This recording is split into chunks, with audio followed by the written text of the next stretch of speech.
Good evening, ladies and gentlemen. Welcome to the ninth show of our newest series, the BWH series that we call the GM Show. We're now back in the north to begin our second phase, truly our second phase. We've rounded up with the south and east. And this is our third show up north and the ninth episode. Coming week, we will be moving in with our fourth show, also again with the north. Before we move back to the west, south, east, with two shows each. The topic for today is effective talent management and building leaders of tomorrow. I shall rush in with the details that you may like to keep at the back of your mind. We are there with the show every Thursday at 5 p.m. So you would do well to keep that slot free for about 60 to 70 minutes. Hardly have we ever finished a show within 60 minutes. The discussions egg on and I don't try to stop them. For any queries that you may have or you may want to reach us, please mail us at bwhotelier@businessworld.in. Let me repeat again, bwhotelier@businessworld.in. I have a very, very special panel today. Always a special panel. This subject is closest to my heart. I'm a believer that if life has to go on and there are going to be no voids, you have to have the right people in the right place at the right time. It's all about talent at the end of the day. So we're discussing an important subject. I shall come to the moderator of the show in a bit. Let me start with the speakers on show today and with the lady of the show, Sonali Chauhan. She's the general manager of the Connaught, New Delhi, the IHCL SeleQtions. Hi, Sonali. Hi, good evening. We have Sanjay Gupta, who's the general manager of the Méridien in Gurgaon. Hi, Sanjay. Hello, Bhuvanesh. Good evening. We have Rajat Sethi, who's the general manager of the ITC Grand Bharat in Manesar, just off Gurgaon. Hello, Rajat. Good evening, ladies and gentlemen. We have Harpreet Vohra. He's the cluster general manager, Delhi-NCR at the Radisson Hotel Group and the general manager for the Radisson Blue Faridabad. Hello, Harpreet. Good evening. Good evening, Mr. Khanna. Good evening. We have Mohammed, who's the associate vice president for the Plaza Hotel at the Aerocity in Delhi. Hi, Shoeb. Hello, good evening, everyone. We have Pankaj Gupta, who's the general manager of the Crown Plaza, New Delhi in Mayur Vihar. Hi, Pankaj. Hey, good evening, everyone. Let me now come to this other Khanna on the show, not the other Khanna, the Khanna. I'm the other Khanna. All right. One apart, he's a great leader who's going places. I keep telling him, he'll smile. Jatin Khanna is the market vice president for North India, Bhutan, and Nepal for Marriott International. Jatin is an accomplished leader in hospitality. He brings with him over 2 decades of experience in hotel management and operations, of which 13 years have been with the Marriott Group.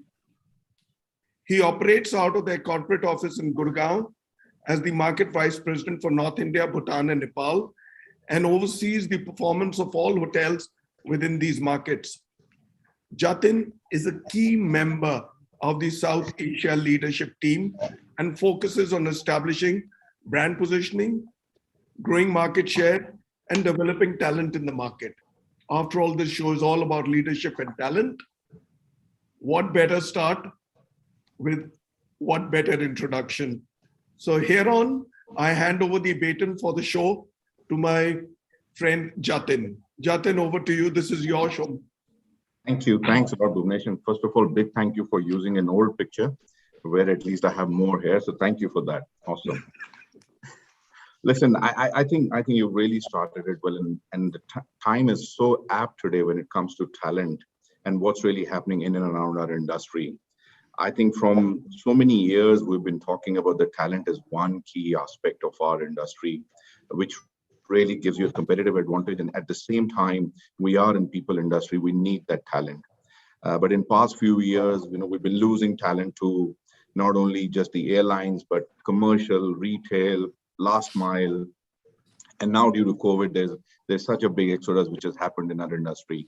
So I think it's a great opportunity to talk to our leaders today about what they think about their talent ADR. I'm again saying talent ADR. It's not your room ADR, it's the talent ADR, which is attract, develop, and retain your talent. It'll be good to get your views on that. So before we get into all that, I just quickly want to introduce, while Bhuvanesh has given your names and which organization, which hotel you represent, just a bit about all of you also. Sonali, thank you. I've met some of you in my past few years. Thank you for joining. Sonali is an IHM Pusa alumni and, comes with great Taj experience. One of the big things about Sonali is she's a great team player, always about people management.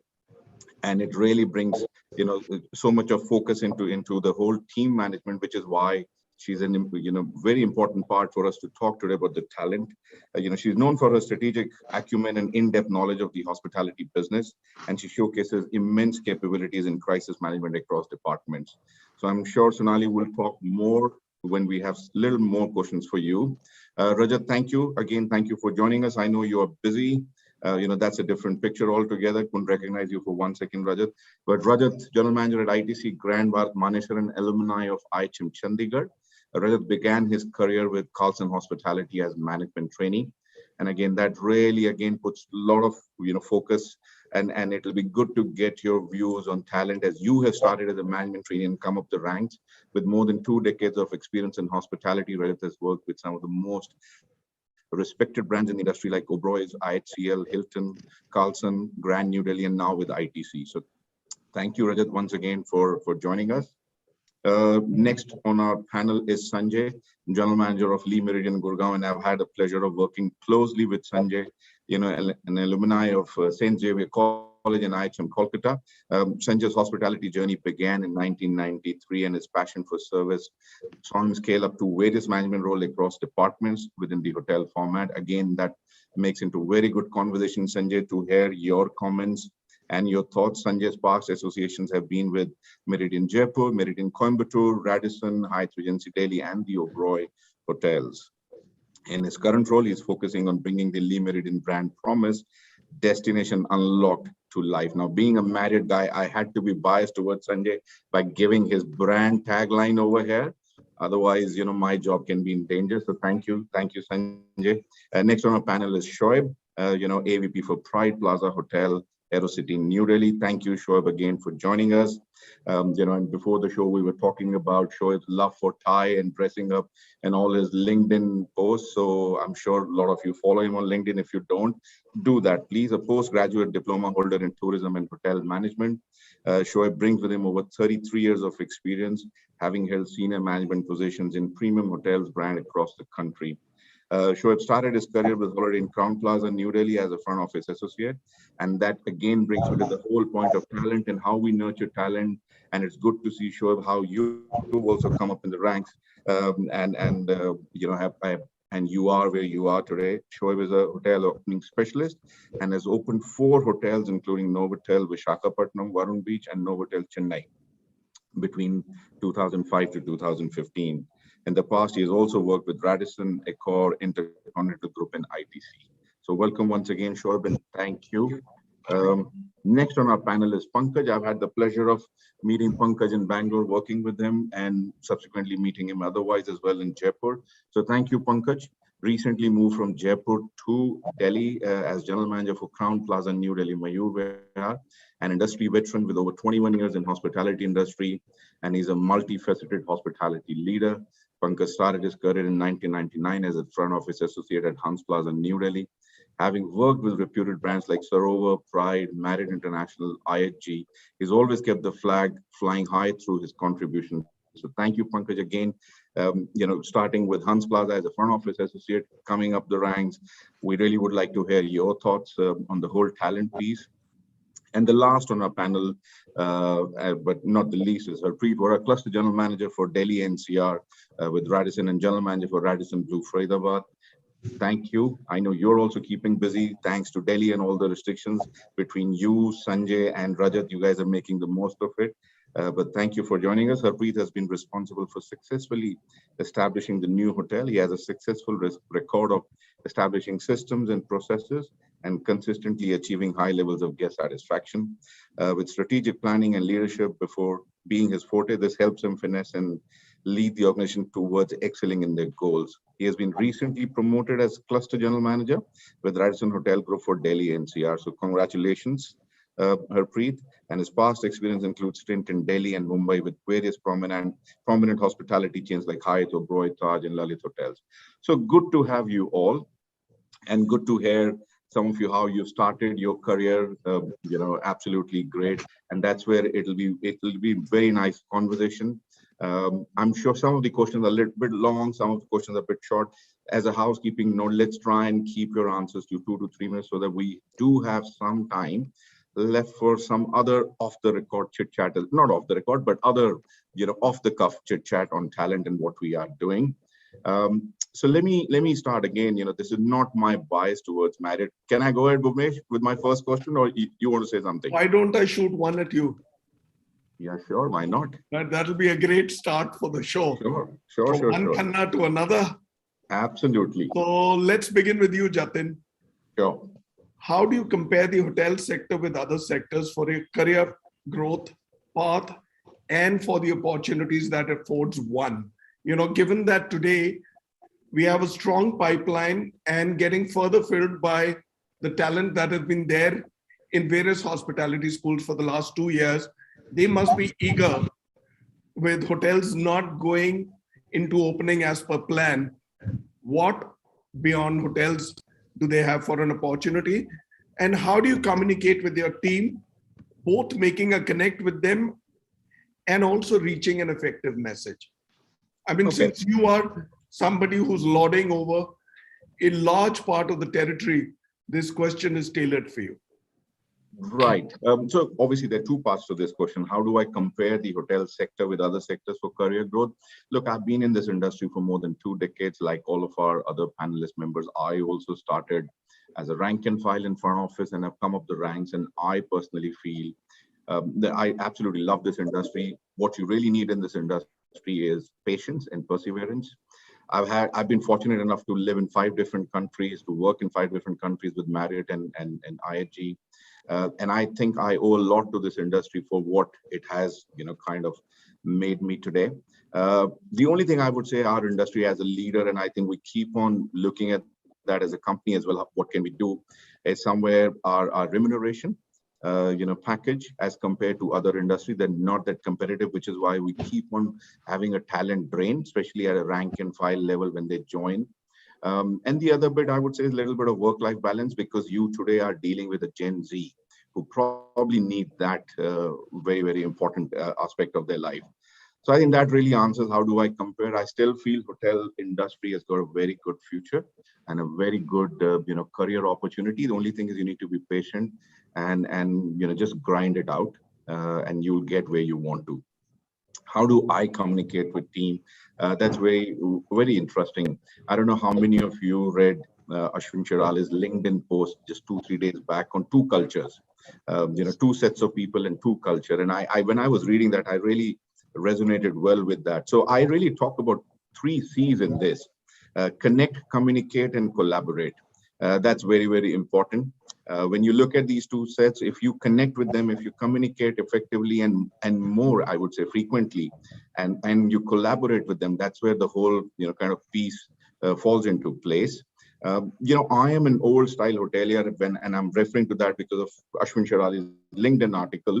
But what we really need to do is that we need to break those barriers and start talking to your new age employees in their style, whether it's on a WhatsApp or whichever form or way you do, but it's about connecting. That's very, very important. So I think that's how, if you communicate with your team, you will become into an effective and a better leader. Those are my take. But yeah, as we talk through this show, maybe if any of our, colleagues have got better views on that, would love to hear and always execute something more into my day-to-day work. But thank you.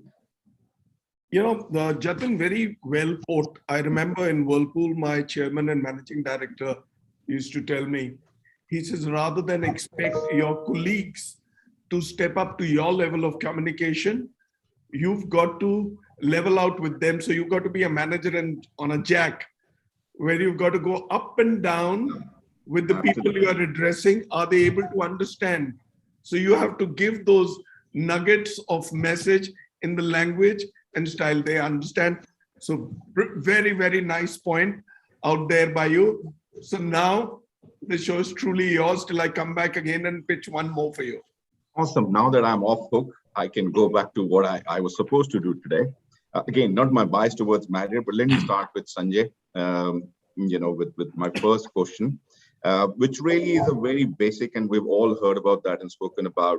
Are leaders born, or it's over the years? When you compare leadership or leaders to athletes who are born with natural ability, or the athleticism, or for that matter, an athlete's gene. Or is it same true with leadership talent, or can you shape the raw? And you've been responsible, for over the years nurturing talent. What are your views on that, Sanjay? Well, thank you so much, Jatin, for this lovely question. To begin with, I would like to say that there's a very common saying, and we've all been hearing about from our childhood, that leaders are born, and we've been taught about great leaders in the world. I would rather like to add another vertical to the same, stating that leaders are also made. And why I say that is truly because it's through the attitude and the aptitude and the love for people who you work with makes a good leader. This is what I think. A great leader will always create a team spirit, and he will always lead by examples. We have seen that.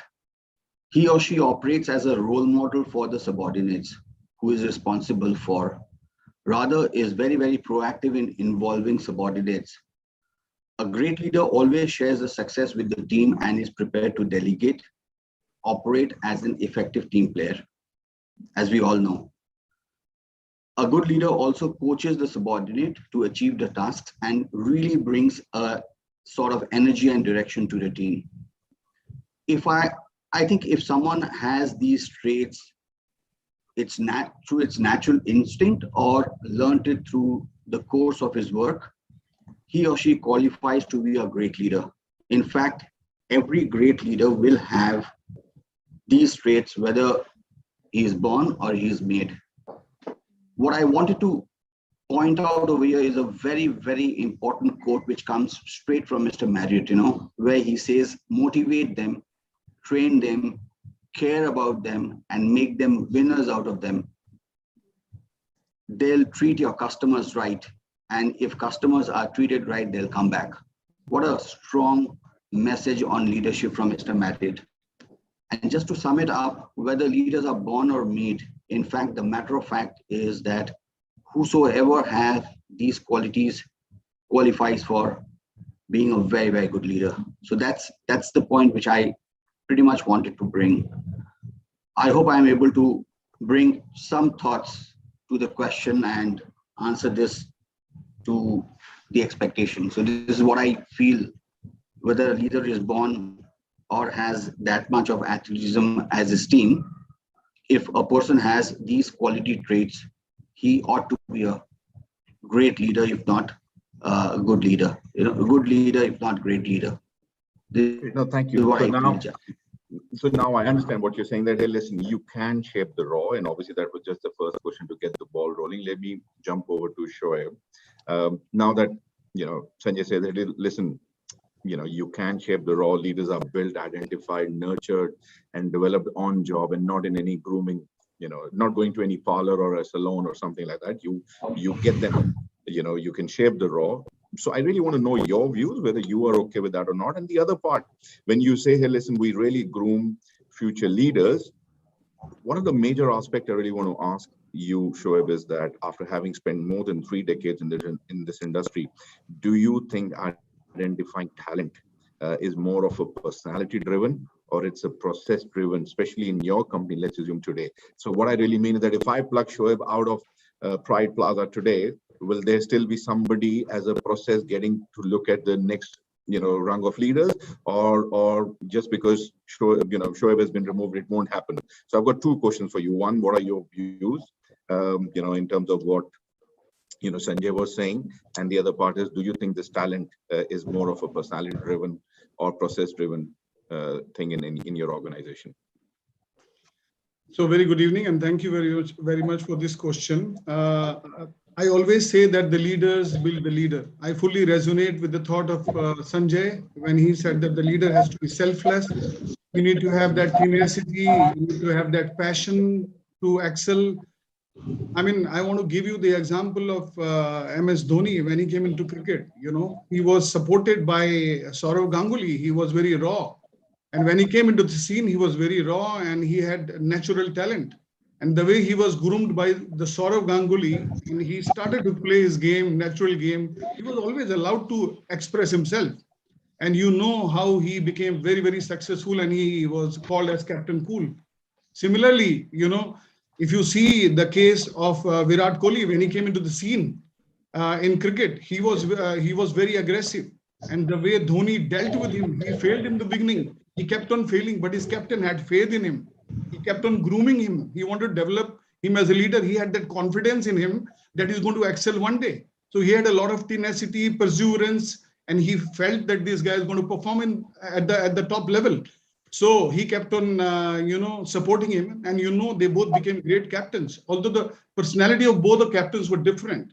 However, I can tell you very quickly that they both were very result-oriented. They led by examples, and they were very, very hardworking, very passionate. They were very selfless. They were ready to give the credit to the team, which was commendable. However, one thing I can tell you was very, very common between them is that they both worked under pressure. And when you're a leader, you have to groom leaders to work under pressure.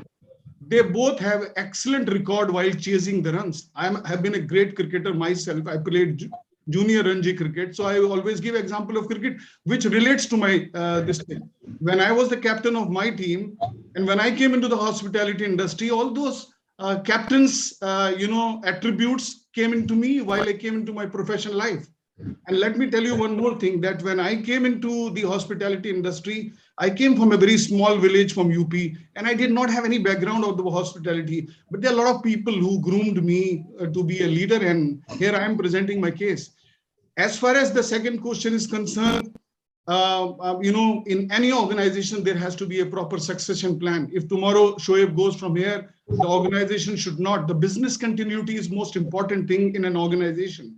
And you grow the leader. As I speak to you today, my number 2 or officiating GM in my absence, Preetpal Singh, he is officiating as GM in Pride Pune.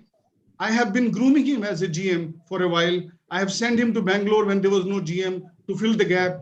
Now he is sitting in Pune for last 1 month, filling the gap until the new general manager comes. So I always say leaders grow leaders.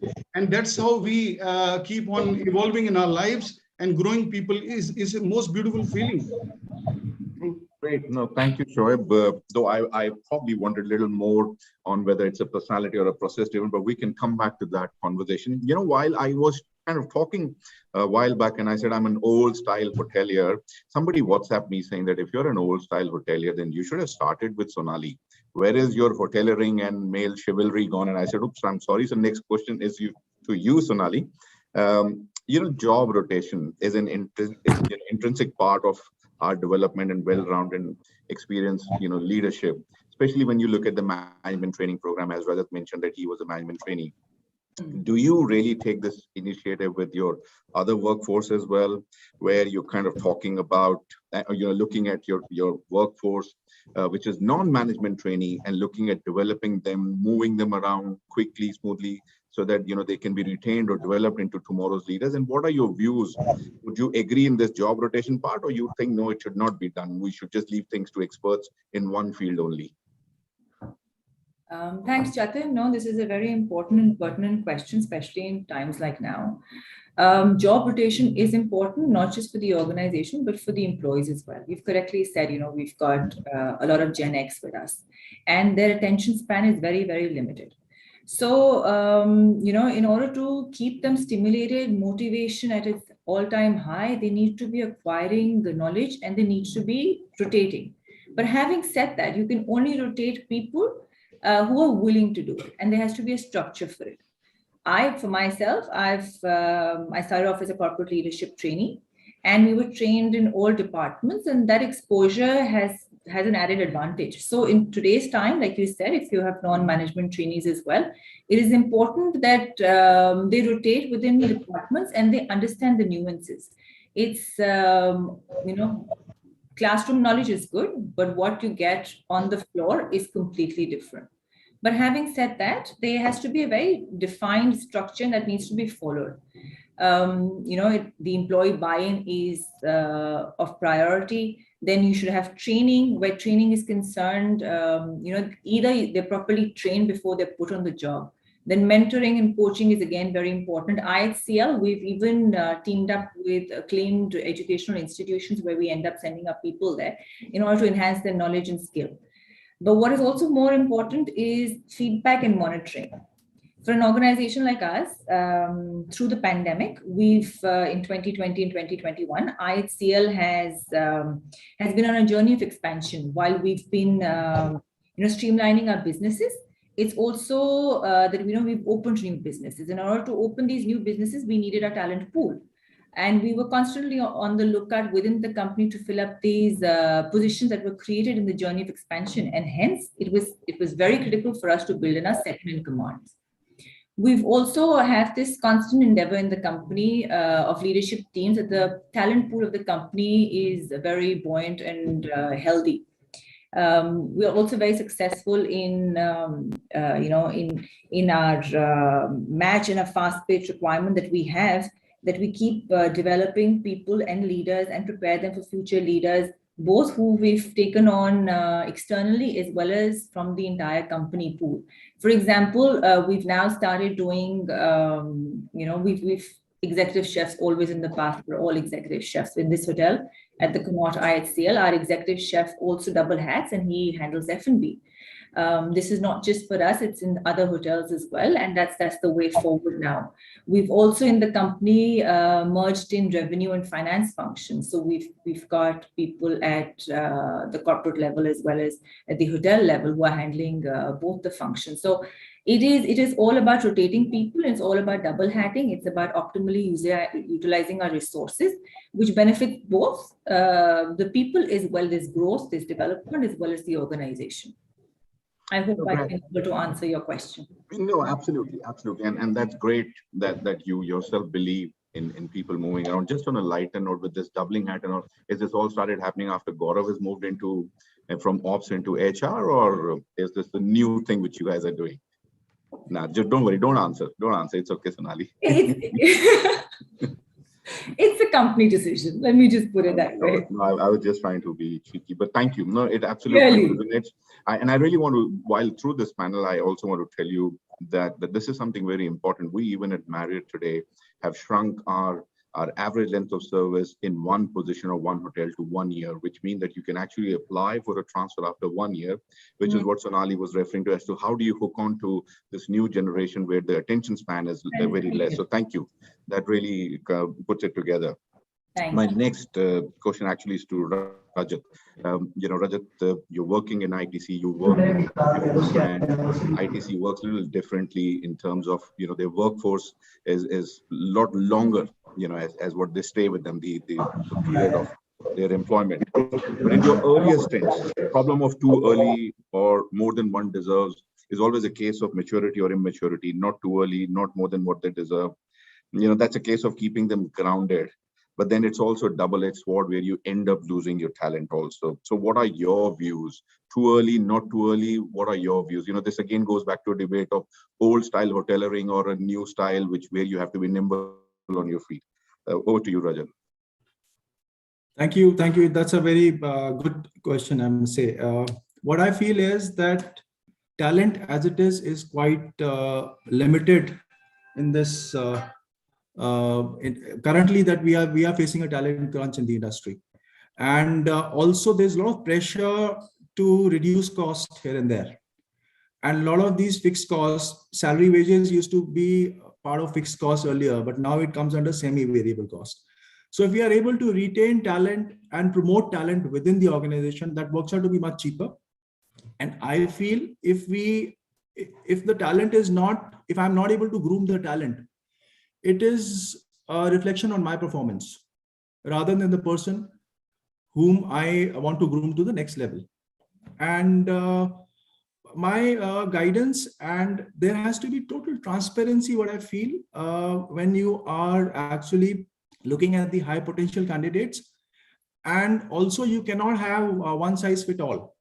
So we cannot have same yardstick for everybody and same yardsticks for all kind of operations. So there are different departments. So there are different locations. So there are different challenges.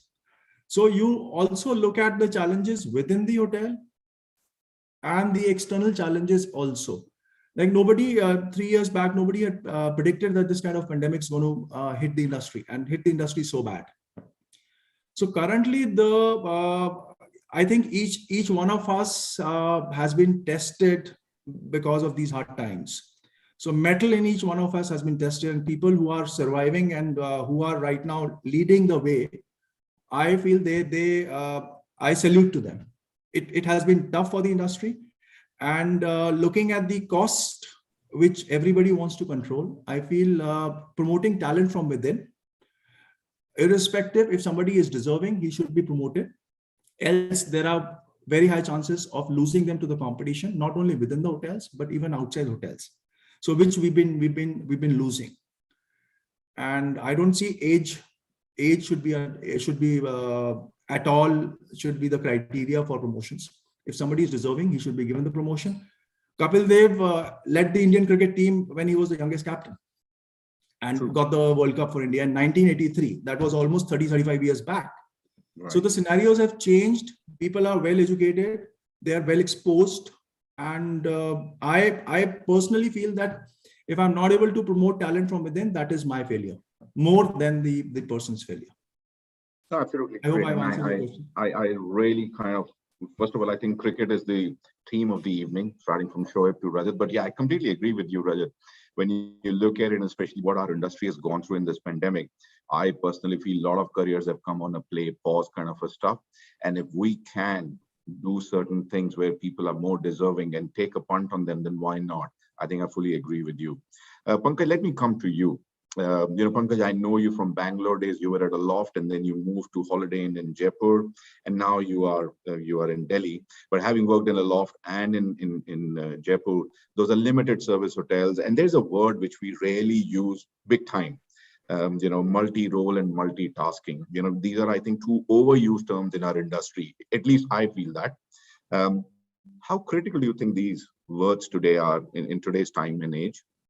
And do you really think we in hotels are able to do justice to them? Is there truly multi-role and multitasking happening? I really want to know your views on these two things, please. Jatin, I think very valid question in today's time. When you look at this has been talked a lot in past about multitasking and multi-roles. But when you look at today's trend, what is actually happening, and to save a payroll cost, this is really imperative to implement in all the hotels, especially in our industry. And so while I'll take an example in especially where I'm currently working at the moment, where the food and beverage manager is given a role of to look after the entire food and beverage, which includes the production as well. So IHCL brought to a new tool, which also talks about what role can be given to one manager, like the accommodation managers can look after the entire, the front office manager can look after the entire accommodation, the housekeeping and the front office, which is really important. Also, besides the multi-role, if you have a couple of properties into a same city, one can do a multi-role, the finance can do, a human resource can do, a hygiene can do. So recently, we have clubbed a couple of multi-role with Crown Plaza, Greater Noida, a hygiene manager. We have multi-property role for the finance also. Recently, we have done for a human resource also. It is a need of the hour. It's not only about saving a cost. It's about a growth of a person. If really someone's doing really great into a multi-role, person can grow for a future roles. There's a word called one tricky pony is obsolete in today's changing times. So that's the point it talks about. And when you look at the entire P&L of the hotel, two costs are very important for us: the HLP and the payroll cost. If you do a really multi-roles, this will definitely enable to reduce your payroll cost, and that has been started doing it, and I'm sure it's going to be a future for all the hotels. Great. Thank you, Pankaj. Thanks a lot. Good to hear. And especially when you talk about creating cluster position, that really means that people's career are also growing. Who would have thought that a hygiene manager can be a cluster, which would really give them a leg up from their current setup. Now, let me come to Harpreet. Sorry, you waited for a long time. Loyalty. I really want to talk about loyalty, and why I want to do that is the current state of our industry and the whole talent exodus happening.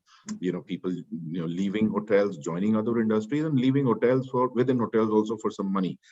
It's a huge factor. Do you think today in current scenario, while we all understand loyalty is a two-way street, can this be bought like other companies, other industries are doing? They're paying more money, getting talent to come. Do you think loyalty can be bought, or what is the value which really should be there in our talent today, or should be inculcated in them? Thank you, Jatin. And before I answer this question, I would like to thank Mr. Khanna and BW communities for starting this enriching series, the GM Show, and inviting all of us to share our insights. So coming to your question, Jatin, we're talking about two things here. We're talking about company loyalty and employee retention. So one of the biggest misconceptions about company loyalty and employee retention is the fact that companies feel if an employee who's worked long enough in the company for many years is loyal, thusly advocate the employee brand. This is the first mistake most companies or business professionals make. Employees who've been working for your company for a long time may not necessarily be loyal, nor do they necessarily buy into company's ethos or support its growth goals. So employee loyalty is a notoriously difficult concept to nail down, and even harder to measure accurately in the real world setting. What isn't up for debate, however, is the value of having a loyal employee at any organization. The challenge, however, is how to ensure that you create the right environment to nurture and foster employee loyalty. So I feel there are two themes to this. Firstly, that loyal employees have to have a buy-in, the mission of the company or the organization, and should be committed to the success of the organization. And number two, is the feeling that the loyal employee has about the organization and their place within it. If that feeling is strong and positive, then that employee is more likely to be a truly loyal employee. Fostering employee loyalty, therefore, can be a powerful way to improve your employee retention rates. Now, what are the qualities of a loyal employee? See, a loyal employee would be dedicated, would have perseverance, would have innate leadership qualities, would take pride in the organization, would respect the company, would be inquisitive and ready to learn. And why is an employee loyalty important? Very clearly, loyal employees push productivity in the workplace. Your guest satisfaction scores, your voice of customer will always be high if you have loyal employees. And lastly, employee loyalty speeds up the production in a short time. Okay, great. So I really loved when you said notoriously difficult word. I really love that part. So really, to sum up, what you're saying is take care of your people, get them to feel valued, get them to feel connected with the whole values of the company. You may get that loyalty, which probably will run parallel, side by side with the company's success as well. So that's great. Good to know that. Great. So Jatin, I'll step in. We're almost at a little over our halfway stage. So Yes. That's time for a short commercial break. And then I'll come back for another one with you. Okay. Salman, are you there? Let's introduce the next show.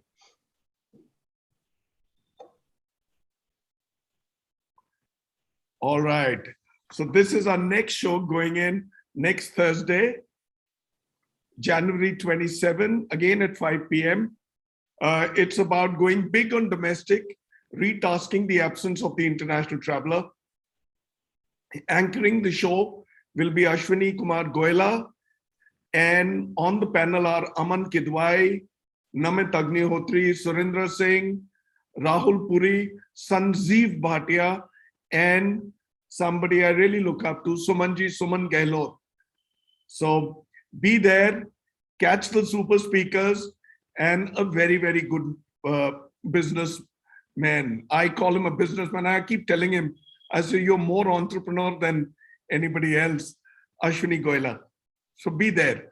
So my next question is saved for Jatin. Again, Jatin, I have a case in point. I'll try and draw a parallel with the armed forces. Within the armed forces, the army, right? If it's the army, it's the artillery and infantry men who really become top generals, right? More often than not. Or in the Air Force, the flying arm. Not even the choppers and passengers, but the bombers and the fighter pilots. So drawing that parallel, what must the non-sales, marketing, not as much development, but yes, development functions do to break the glass ceiling and get on to the top positions? Does there have to be a plan and with a top-down approach? Or is there a case for the concerned to do more to move between functions, show more than just passion, and have the ability to showcase their intent, keenness, and not just what they say, relationship? Just on a lighter note, business development has got no problem. Today, every big brand is being, controlled by business development. Look at Hilton, look at Radisson, look at Taj. All their top bosses are from business development. So that should not be a problem for business development guys. But now coming on to the serious part, I don't see this as a problem because today, at least I can talk from a Marriott perspective, we are taking our chances on our people. To give you a very simple example, a lot of our sales folks are already working as hotel managers or general managers. We just recently transferred Pratyush from Western Gurgaon as our hotel manager for Fairfield Rajajinagar. Sanjay used to have his number 2, Anshul Gupta, who's currently general manager at Courtyard Agra. So there are more than enough examples within our system where people are able to do that. In fact, what really I have is that none of the finance people ever get into that. And if there are any finance people really listening to this, they have great business acumen. And today, hospitality, along with hoteliering, is also about great business acumen. And if you have that, why not move into operations and take your chances? When you look at salespeople, marketing people, I don't see that as a problem for that matter. Even HR folks, they're also coming into operations and kind of taking their chance and becoming general manager. So I think we are already breaking that barrier. And as we keep on moving, you will see more and more people coming from non-operations as well to become general managers or vice presidents or CEOs for the company. Yeah, we've seen Gaurav do the other flip. He's gone from operations into HR. Absolutely. But the sales guys do make it. But what's with the finance guys, like you said, or for that matter, what happens to people who are in procurement, engineering? They are the proverbial, back-end boys. I'll go back to what Harpreet was talking about loyalty, and I'm going to draw a parallel, not about loyalty, but also about career aspirations. It's very, very important that if you have that aspiration, I'm sure every brand today, not just about Marriott, will be more than happy to invest in their people. It's also about career aspiration. And I'll go back to my first point about collaborating, communicating, and connecting. It's about what is the kind of communication you and your juniors or you and your superiors are having to kind of talk about the whole talent development or talent retain.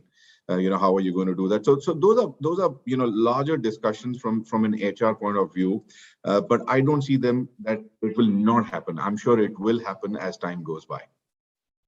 Very well said. Over to you and back.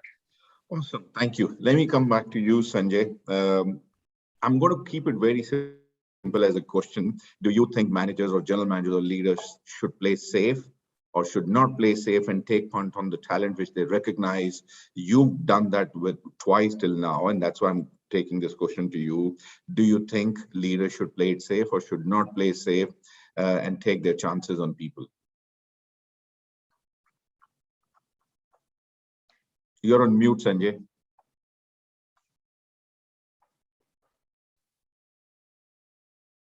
Sanjay, you're on mute. Fine now? Yes, now we can. I'm so sorry. That's okay. So on a different note, as everyone knows, I have a reporting relationship with Jatin, and Jatin being my boss. So now I understand why he's directing this question towards me. You know, but really keeping the entire pun aside, let me tell you how you, Jatin, cultivate in us a sense of being fast-paced and encouraged to do the same thing with our subordinates when it comes to talent, you know.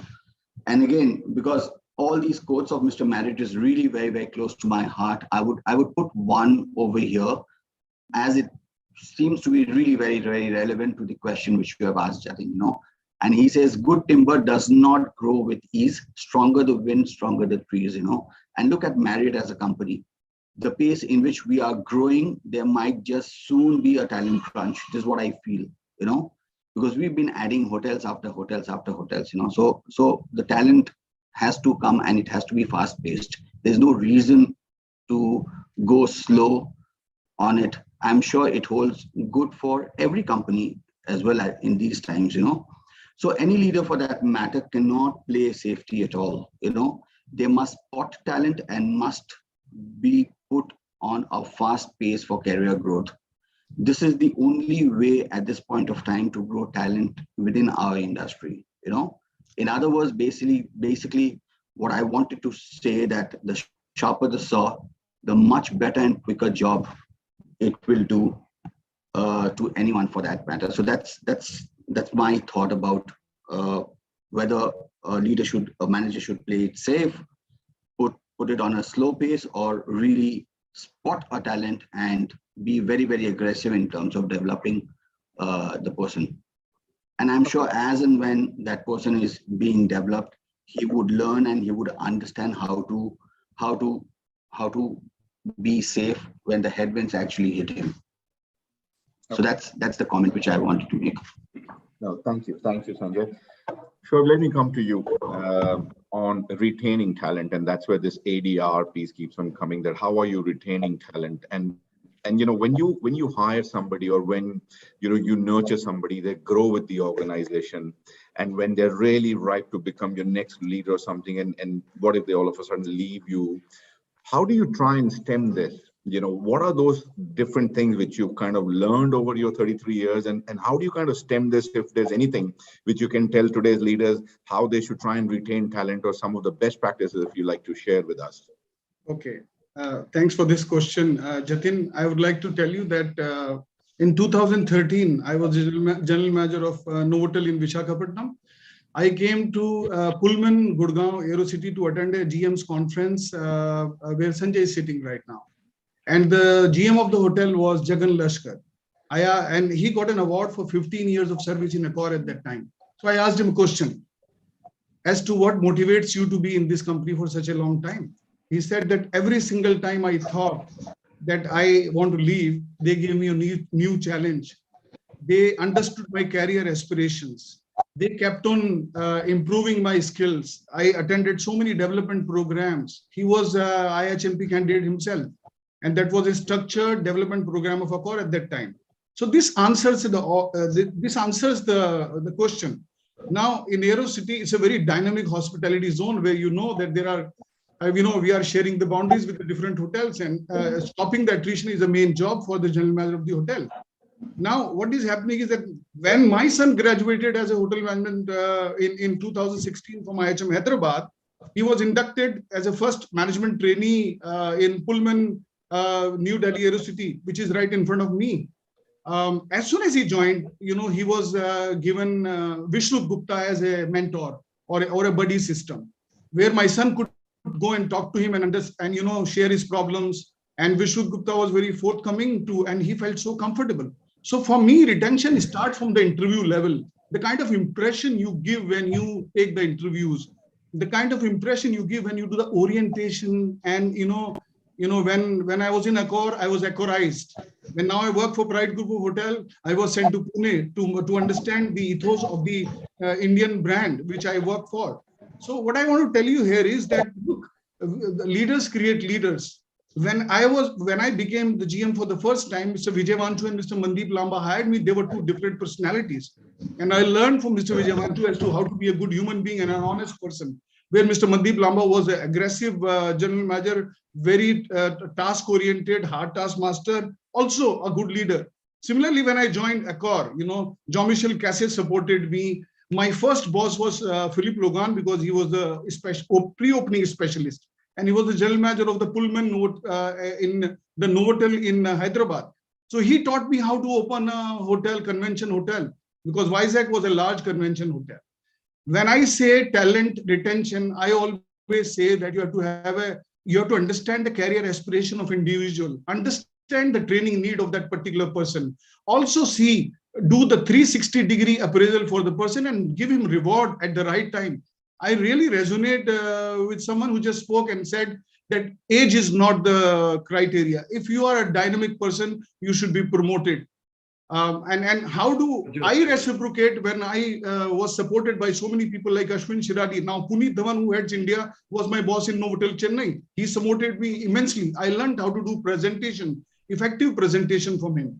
So they kept on motivating me. They kept on giving knowledge to me. Mr. Ashwin Shirali kept on supporting me. Here in my company now, Atul Upadhyay, who's my boss, he supports me. Now, I want to tell you one thing. When these people supported me in growing me, it is my duty to grow the leaders in future. Now, in my last job in Radisson, Dwarka, I groomed 4 general managers in 4 years of my service there. 2 from sales background. Sethi Java, who's now the GM of Radisson Red, was groomed by me. Then Subhashish Gupta, who's my director F&B, who's now the GM of the Radisson Jodhpur, was groomed by me. Munish Bhatia, who's my director sales and marketing, was groomed by me in a structured program of 1 year and then promoted and went to the Greater Noida in Radisson. And then similarly, many more people were groomed by me. So now it is my duty to grow leaders. When so many people supported me in the past, it is my duty now to carry the baton. Now, losing the talent, I want to tell you a very small story. I know I'm going overboard, but please understand, if you hear this story, you will understand how detrimental can be to lose a talent to somebody. There was a gentleman in Minnesota in US who was a chemist in a company. He invented a adhesive, and he wanted to make the sticky notes. When he went to his boss, he said that, look, I'm not interested. This is funny. This product will not fly. Then he contacted a gentleman called Arthur Fly. Arthur Fly understood his story, and they created this sticky note. I'm sure you all use this sticky note. And can you believe 3M made fortunes with the sticky note, and the other company lost fortunes? If they would have understood the talent of that person, he would have not gone to 3M. And you know what happened later? The guy worked in the company for 30 years. He was awarded, rewarded. He was a celebrity. He got so many awards in US for inventing sticky notes. 50 billion sticky notes are sold every day in the world, every year in the world, and company made millions of dollars. There are 20 patents in the name of Silver Spencer. So Silver Spencer worked for 30 years in that company, and he was very, very, very, very successful. So I will say, Shoeb has made a very pertinent question. I think the yardstick of your success also has to be, how many people have you groomed? Yes. Right? How much talent have you created? And see the amount of pride he's speaking with. And also remember, Shoeb, a lot of people are watching you. Huh? So when you say, I was Accorized and all, people are watching out. Ki ye banda dekha ja sakta hai. No, Sir, in my current role also, there are 3 people: Preetpal, Neha, Purushottam, and people like them are under development to become the general manager. As I said, we are the torch bearer for the future leadership programs. You are good. So thank you, Shoeb. I really love the whole passion. I really want to do this because Shoeb brought challenge. Keep your talent hooked on. And obviously we're going through a very challenging time. And I really, really want to do this before Bhuvanesh kills me. I want to ask this question in tandem. So Sonali and Rajat, you are one part, and Sanjay and Pankaj, you are one part. So I've got two Guptas on one part and Sonali and Rajat on one part. You represent Indian brand and you represent international brand. Looking at the challenging time, who do you think has a little more advantage when it comes to talent as to what's really happened in our industry? And I don't want to get into too much of nuts and bolts, which are really emotionally, kind of very traumatic to talk about as to what really happened with our people. But who do you think as a brand is more at advantage? Is it the Indian or the international brands? And moving forward, who'll get the best talent? Sonali, you want to start? Well, I can speak for my company. Yes, as an organization, the talent pool and the talent pinch has been a concern. But for us, because we've got our own pipeline of healthy talent within the company and the organization, and we have this continuous talent of need to grow. And because, there's continuous talent to need and grow. And we have seen some of the greatest stalwarts in the industry, which have been dating their roots in IHCL. So from a talent pool point of view, at present, there may be a pinch, but in the long run, I think the Indian companies will take this forward. Okay. Pankaj, what do you think? So if I may add, because I represent an international company called Marriott, I think international companies have a dual advantage, and the way any international company is growing in our country and the footprints they are actually trying to create. So just to give you a small example, we signed 22 deals in 2021 in the midst of the pandemic. So where would the talent come from? The talent will come from two aspects. One would be the homegrown product out of 137 Marriott hotels, which we already have in South Asia, and about 45 of them in North. So that talent will come internally. The talent will also be poached and come externally. So we get international companies rather gets a dual advantage. And that's the point which I want to make. Okay, Bhuvanesh, before I get to Rajat to hear his views, and Pankaj, I think you really selected the very good guy from Marriott for this show. Thank you, Sanjay. Rajat, what do you think? What are your views on this? I feel currently, especially after this disruption, anybody who's working with whether domestic or international company looks for job stability. And I can put this hands down that none of our GMs or senior leadership moved out from ITC group of hotels.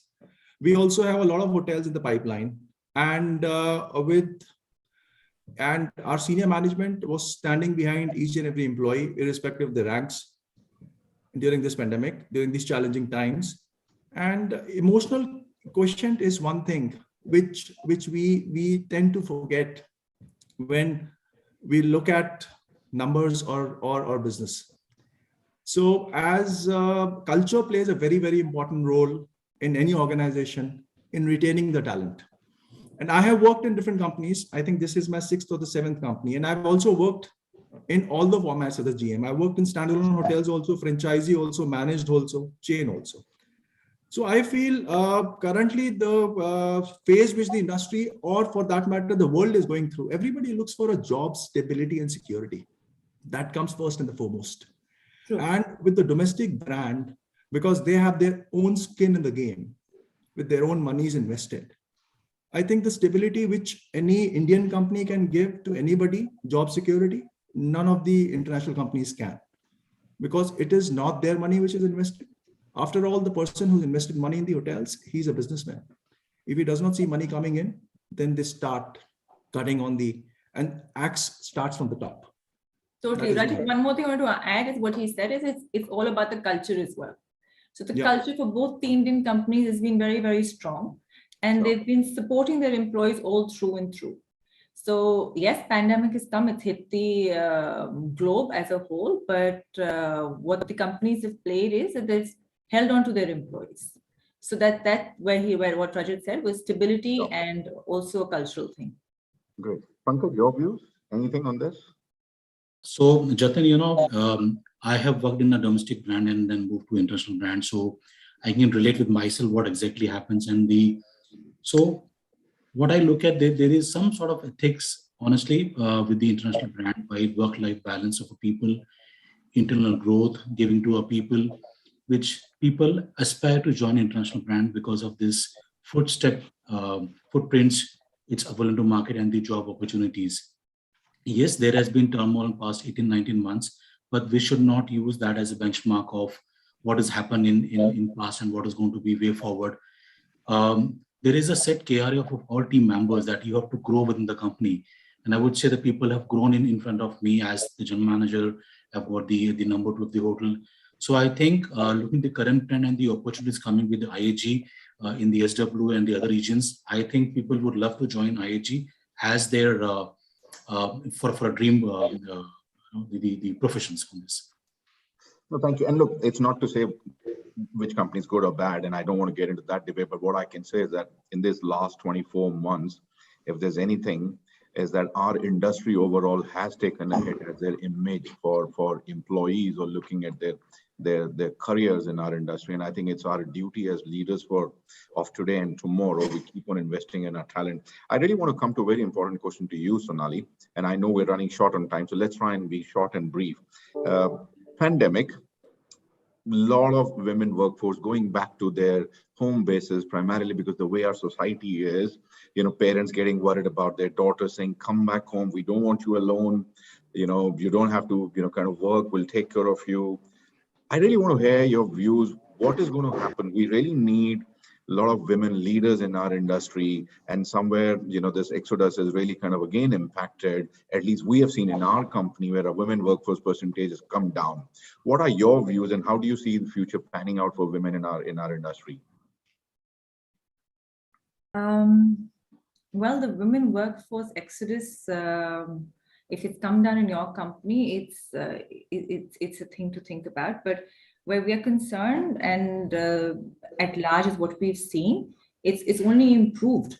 Women have been more resilient during this entire 24 months, and which has now been seen is, the companies, both internationally as well as in India and across industry, they're working towards improved gender parity. And this is, it helps women to motivate and build their careers. It is a challenge, and in order to overcome this challenge, what I personally feel is there's a need to exercise a mindset change at the grassroots level. And organizations should encourage and execute certain strategies that encourage women to actively participate. Once this happens, women see other women who are performing well, and it's a motivation for the others to be working in. Like you said, some people, some family members are telling their girls that, you can stay home and we'll support them, and so on and so forth. It's not just supporting financially, it's also to do with an aspiration and an ambition.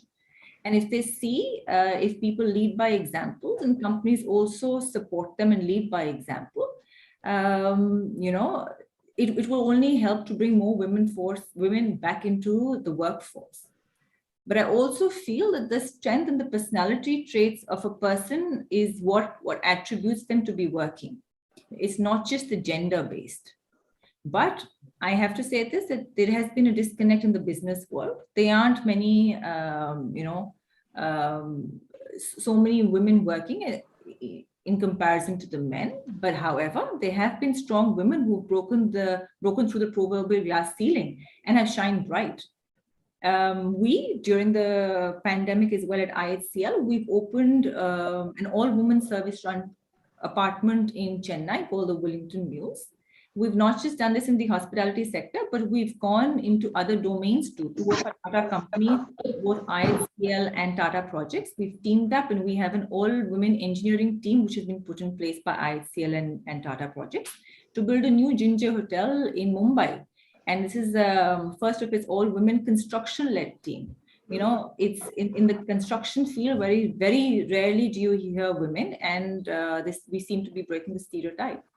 So I think it's high time that we encourage women, and we set up an ecosystem that they join the workforce and have a successful career path for them, not just the workforce, but also to make a successful career path for them.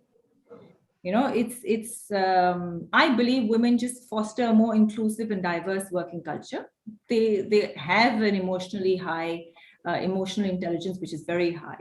And it's proven that women leadership stimulates team bonding, connectivity, focuses on the well-being of the team. So it would be nice if companies work together and put processes in place which foster a healthy and a positive growth for women across the country as well as in companies. Thank you. Those are some great views. Thanks a lot. Bhuvanesh, if you don't mind, I'm going to ask just one more question, last question, and that goes to Harpreet actually. And that's a repeat question. And why I'm asking you this, Harpreet, is that recently you as a company celebrated 100 hotels. Growing fast, growing into so many different cities. What I really want to ask you, are you taking your chances on people who are non-operations, coming out of sales, coming out of marketing, coming out of revenue, coming out of development? Like Bhuvanesh was asking me, same question as to you, like with the army, they said top generals come from infantry and artillery.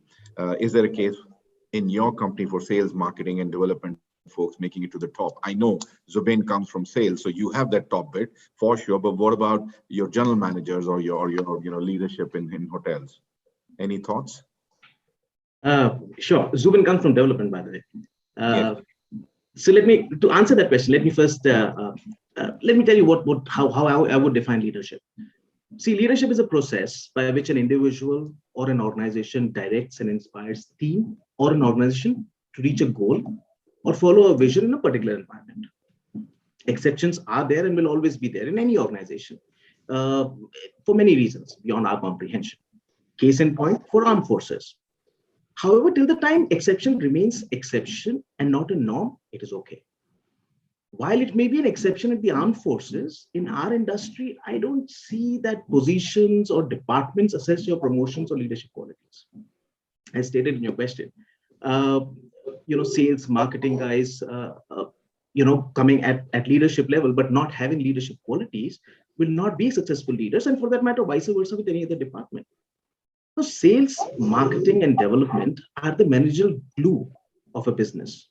And they're responsible for many critical decisions as well. So, be it organizational goals, plans, implementation of strategies, they are often deemed as the organization's largest population of leaders.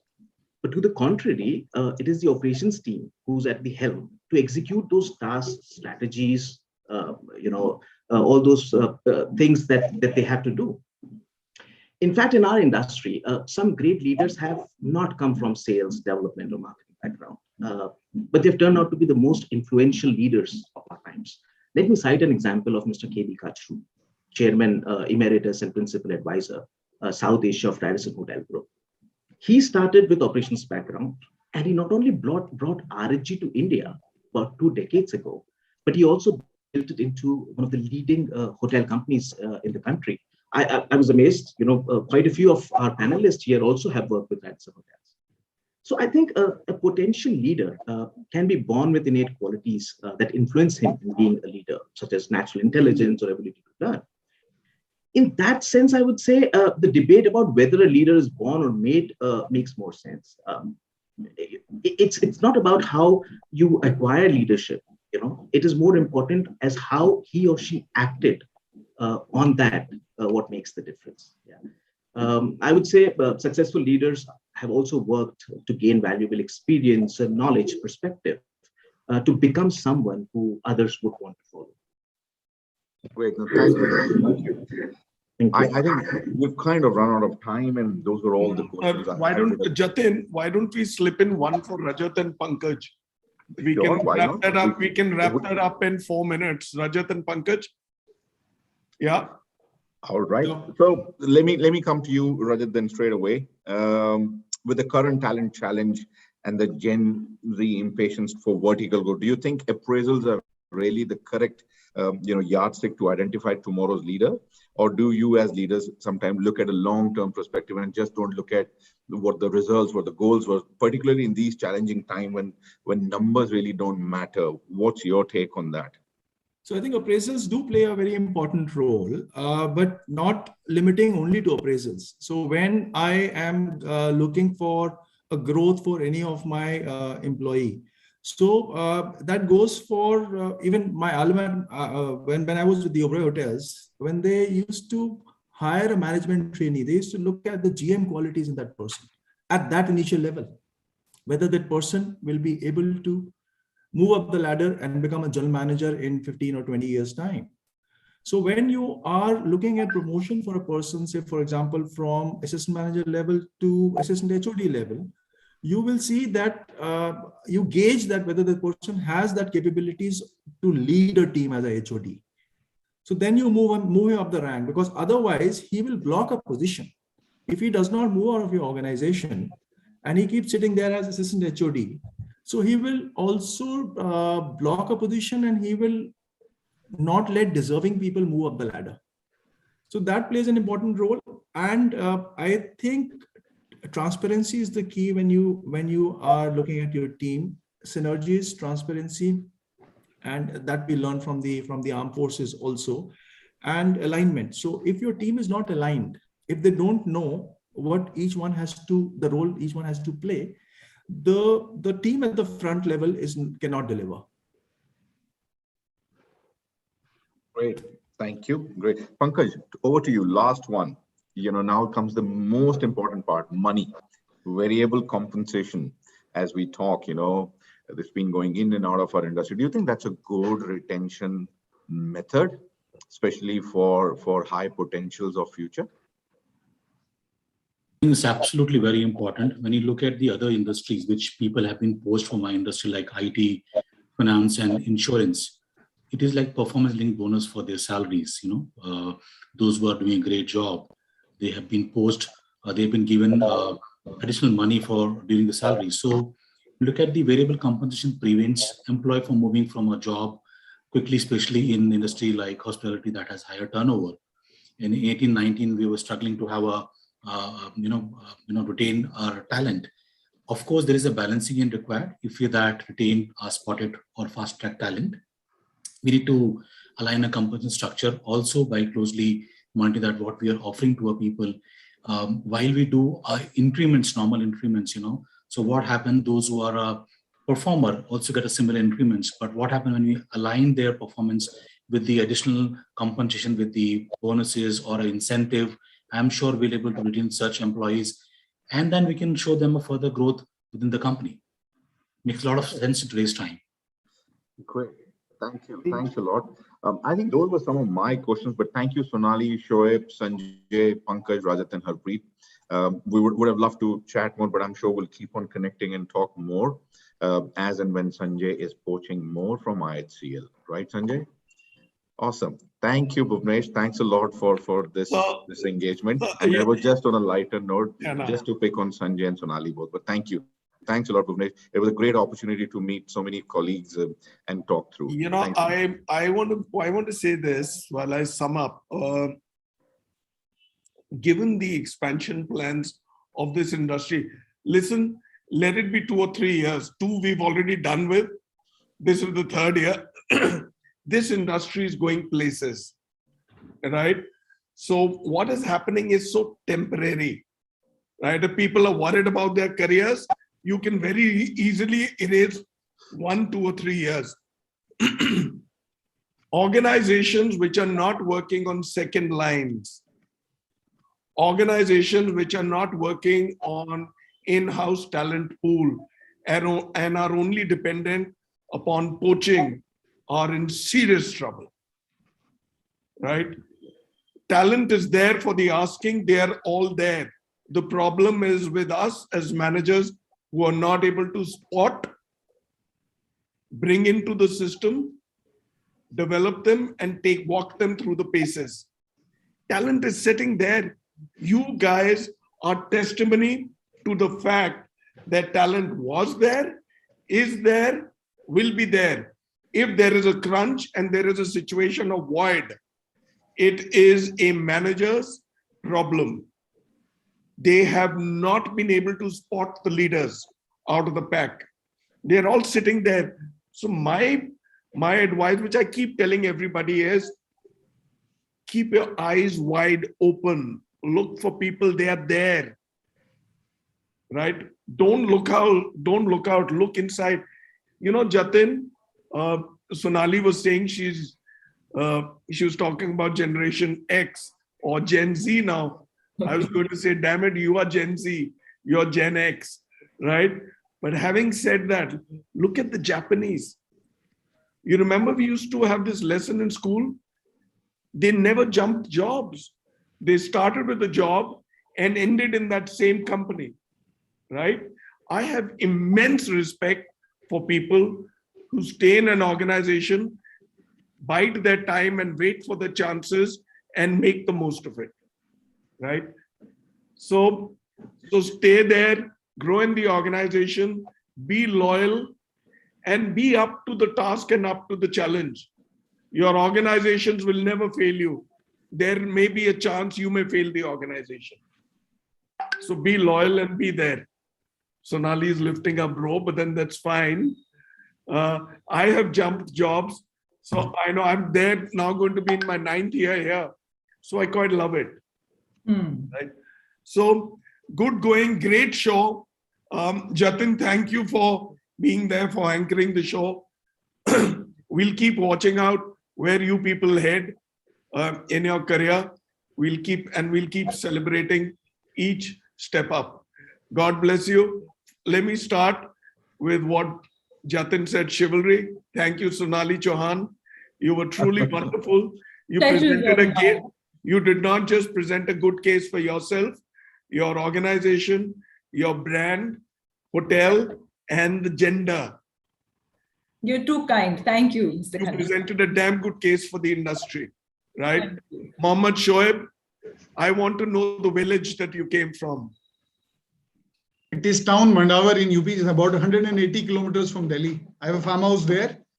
And on LinkedIn, when I took my team from here for an outing, I put pictures on the LinkedIn as well. And that house which I live in is 10th generation. My son is 10th generation in that house. I renovated and restored that place. So yours is a case in point of success. From where to where? So that's a celebration. Pankaj Gupta is from Agra, Vaibhav Nagar. We spoke about it. So look where he's gone, right? Harpreet is a Chandigarh boy. He's gone places. So is Rajat Sethi. He's a Chandigarh boy. He's been through a lot of tough parts in life, but he's come out flying, right? Sanjay Gupta is a Kolkata boy. Great people to be on the show with. I must have done some things right in my past janma, right? So thank you for affording us this opportunity. Thank you for a wonderful show. Jatin, you're a great moderator, right? Go places, guys. May the future be yours and be successful. Thank you. Thank you on behalf of BW HOTELIER. Thank you, everybody. So ladies and gentlemen, be there on the 27th of January for the next show, going big on domestic, retasking the absence of the international traveler. Ashwini Goyla will be anchoring the show with Aman Kidwai, Namit Agnihotri, Surendra Singh, Rahul Puri, Sanjeev Bhatia, and Suman Gehlot. Thank you all. Thank you for being there. BW HOTELIER owes you more than a salute. Thank you.